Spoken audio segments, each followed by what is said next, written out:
Alright, classic bodybuilding fans.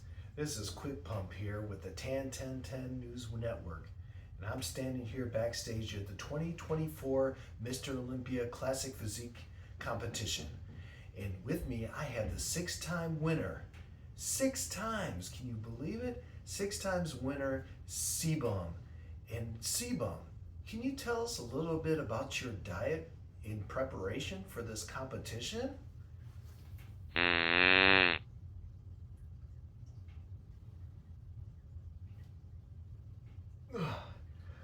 Lots of broccoli, I can tell.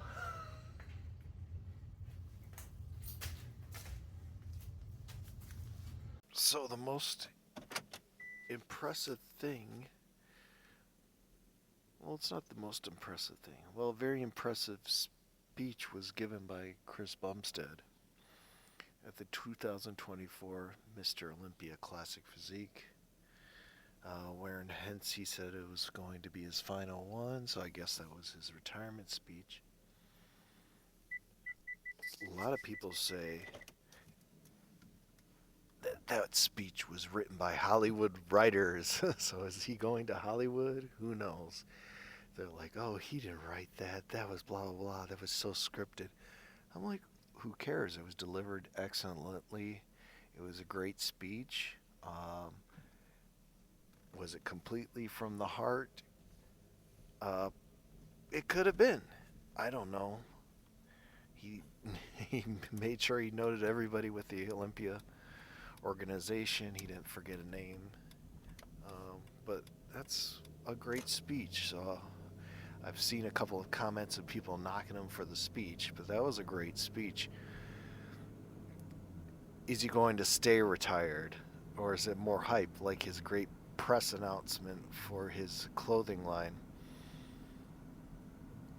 Will he pull a stunt where he feigns a comeback like Kevin Levrone has so many times until he actually make a comeback? Or one of those comebacks where they're just getting in shape or whatever, um, to promote a new product line, which is kind of fun though. I mean, they're out there in social media. It's something sort of to be expected nowadays, and I don't think people should be knocked too hard for it. Um, but yeah, sometimes people want to see people come back on stage. But I think with Chris Bumstead after 6 consecutive wins, people are ready for somebody new. Uh, Michael, Mike the Badass, um, is he came from behind? Yeah, he definitely came up from behind, showing his behind.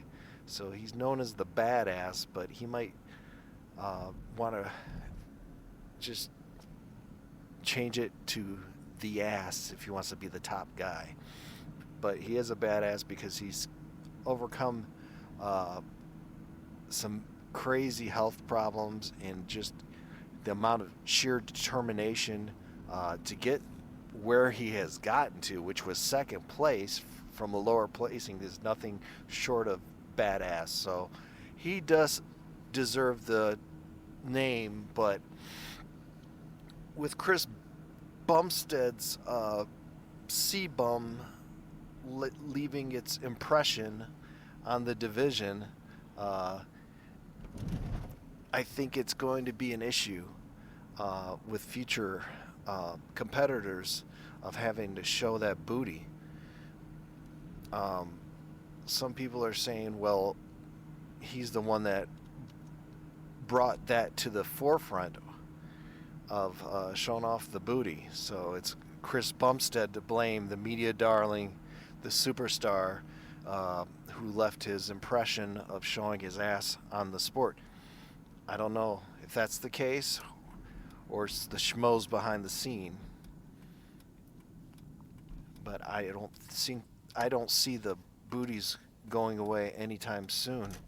Especially with Chris saying he's going to contribute to the prize money, which has been set at all the other divisions. I think the only other division that makes more is the open division. I think everything else is capped at 50,000, including Miss Olympia all the fitness divisions, the 212 division, yep, the classic division. It's all set at 50,000 capped.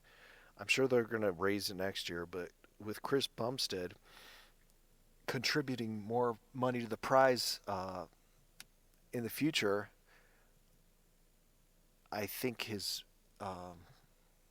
booty will forever be enshrined in bronze or in gold.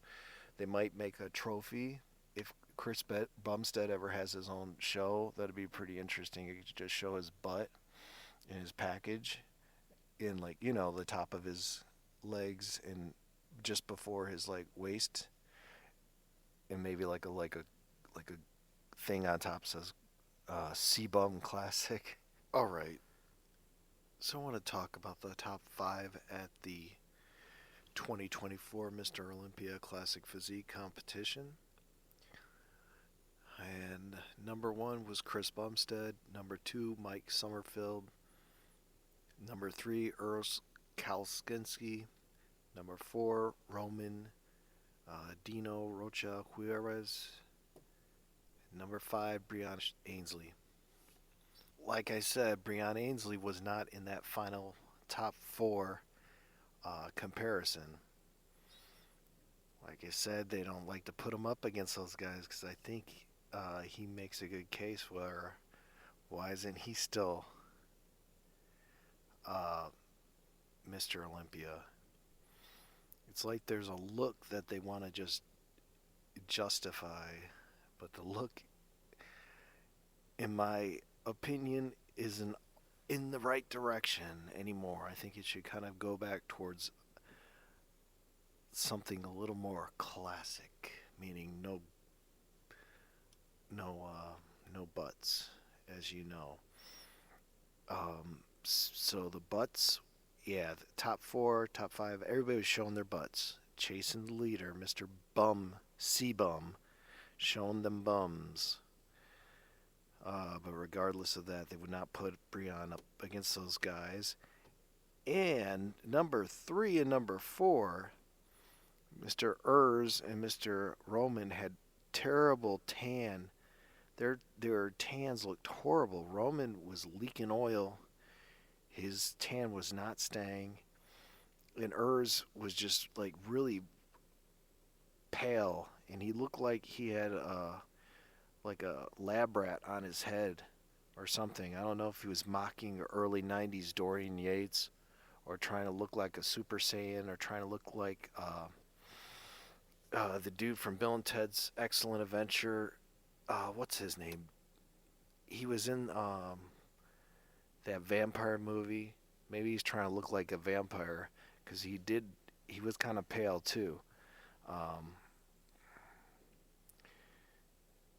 Yeah, Urs just wasn't looking that great. And Brian, despite what people may say, he has to tan as well in order to get like a balanced skin tone. And I didn't see any issues with him, but I seen major issues with Urs and major issues with Roman. Dino Roman, whatever his name is. So I think Brian could have been in top 3, battling for the top spot too. I think if everybody wasn't so enthralled with Chris Bumstead, like he's like Mango or something, just enthralling people, maybe they might have a different criteria for judging this thing. Yeah. Oh yeah. Okay. Let's start it back up. Urs looked real pale. Roman's tan looked so uneven and terrible. Oil running down his back. And here's the thing, Brian always presents himself professionally. These guys are all professionals. They all worked very hard. I don't want to sound like I'm diminishing the hard work that they put in. I mean, that's incredibly, they're pros. That's what they do, but it's a struggle to get up on that any stage and they're on the top of the top. So that's, I got to give him props in that. But Breon's just such a great presenter. I think he belonged up there with the top four. He belonged up with the top two, top one. He was up. He needed to be up there once again. Yeah, I think Er's hair was also. I think these haircuts are kind of like high to, give them a little bit of leeway with the weight. So they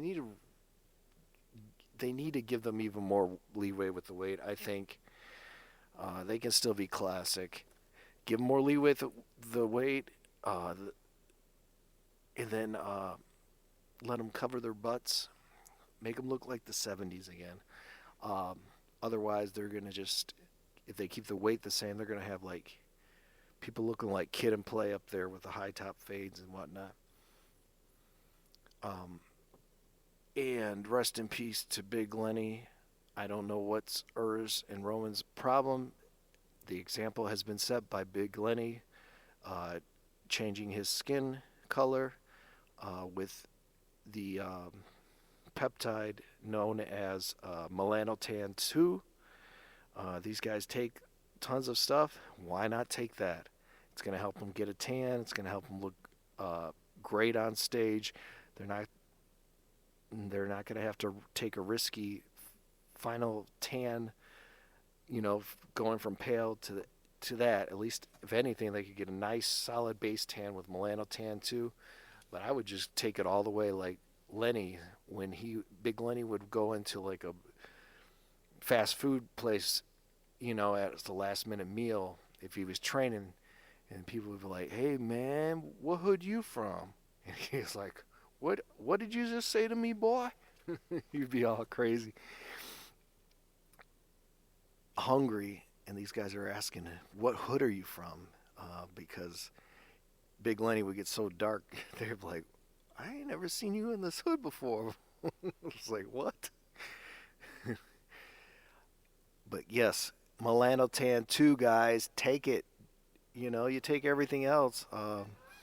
Why not take something to get you stage ready? Get a tan, man. It makes no sense to me. Unless these guys are all getting paid by these tanning booth people, which I doubt. They could still make use of that, but have a good solid base tan, or rock it like Big Lenny did. All in all, I think this was a pretty good classic physique show. Um, my guy didn't place as high as I wanted to, but a little bit higher than actually expected,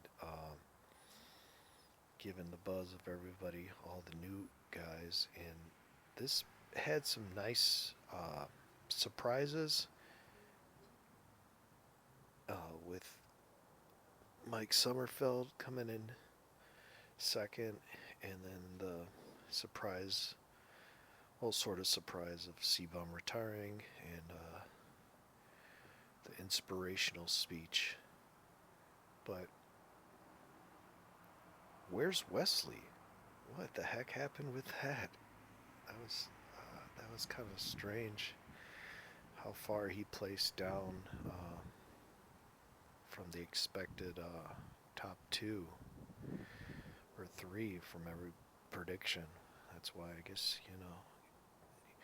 never really sure. Regardless, I thought it was a pretty good show. So just keep pumping it up and keep covering up the glutes. Don't be showing off your ass. Peace.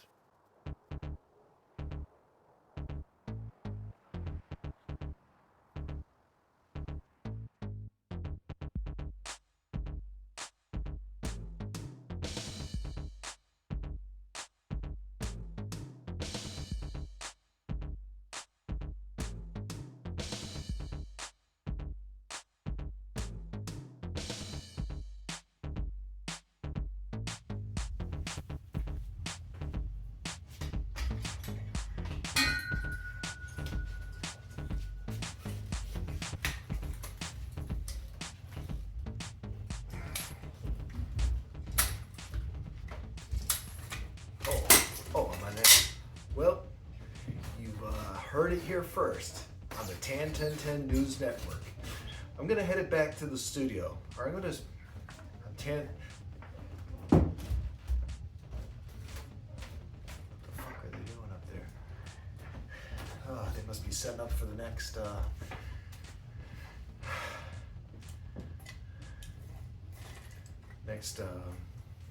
division.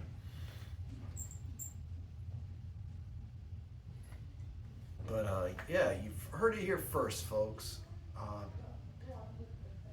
I'm going to send you back to the studio, and back to you, Goddess.